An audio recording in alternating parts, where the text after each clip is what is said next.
ભાવનગરના કંસારા રિવરફ્રન્ટનું સપનું હવે ઠગાઈ રહ્યું છે। કંસારા પ્રોજેક્ટ જેની શરૂઆત 1998માં થઈ હતી ને જે આજે 2025માં પણ અધૂરો જોવા મળી રહ્યો છે। સરકાર બદલાઈ, મનપાના વડા બદલાયા, પણ પરિણામ ક્યારે? કંસારાના કાંઠે ગંદકી, ગટરના પાણી અને મચ્છરોનું રાજ કહેવાતું હતું કે અહીં સિંગાપુર જેવું રિવરફ્રન્ટ બનશે, પરંતુ હકીકતમાં તો ચેકડેમમાં ગટરના પાણીનો દરિયો ઊભો થયો છે।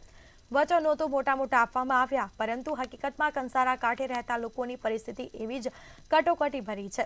રાજકારણીઓએ કંસારા નદીના કાંઠે વિકાસના સપના બતાવ્યા, પરંતુ 27 વર્ષ બાદ પણ નદીની ધાર પર લોકો રાહ જોતા થાક્યા છે। હવે તો પ્રશ્ન એ છે કે કંસારા પ્રોજેક્ટ ક્યારે પૂર્ણ થશે?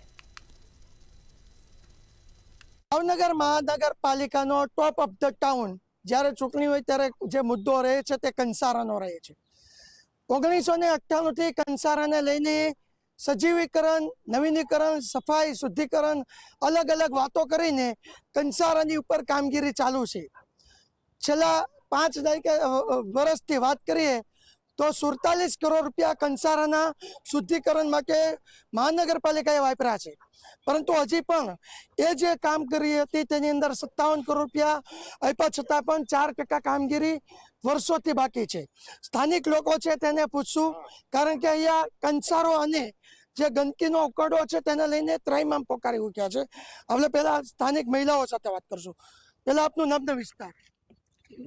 નજુબેન કેવી તકલીફ છે કંસારાના ઉકરડાને લઈને? ફૂલ કેવા પ્રકારના? મચ્છર થાલા, છોકરાને તાવ આવે ખૂબ, અત્યારે જાતા નથી, મેલેરિયા, ટાઇફોઇડ અસર છે બધાને, એવી રીતે છે। ઘરે ઘરે આખા મફતનગરમાં આટલામાં બહુ ત્રાસ છે ઉકળાની।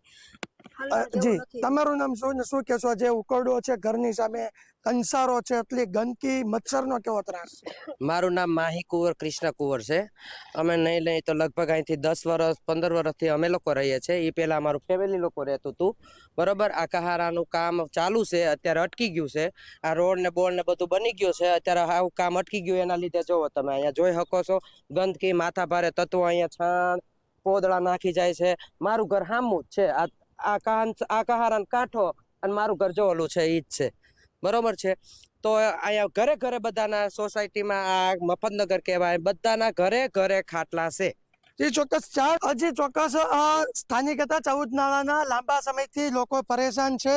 ઘરની સામે ઉકરડો એટલે જીવવામાં પણ મુશ્કેલી પડે, મચ્છરનો ત્રાસ। કંસારા પાછળ સરકાર કરોડો રૂપિયા વાપરી ચૂકી છે, અને તમામ જે ખર્ચો કહેવાય કે 100 કરોડની પાર થયો છે।